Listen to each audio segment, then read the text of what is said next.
Good morning जय जगन्नाथ। तो morning रू सडनली प्लानिंग है पूरी जावाई मु भी जान नथली।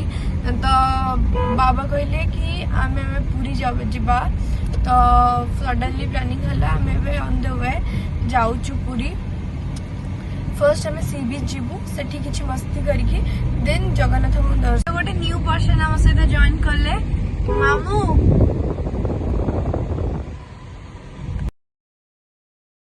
फाइनली आम सी बीच रे पहुँची गलु। सी बीच रे बहुत सारा मस्ती करछु माने। फाइनली सी बीच रू आसके आम लंच पॉइंट होटल डालमा को पळाय आसतिलु। सेठी आम लंच कलु बहुत डेरी हो जाता से 4टा बज जाता। तो टेंशन थिला कि ठाकुर को दर्शन करि परिबो कि नहीं।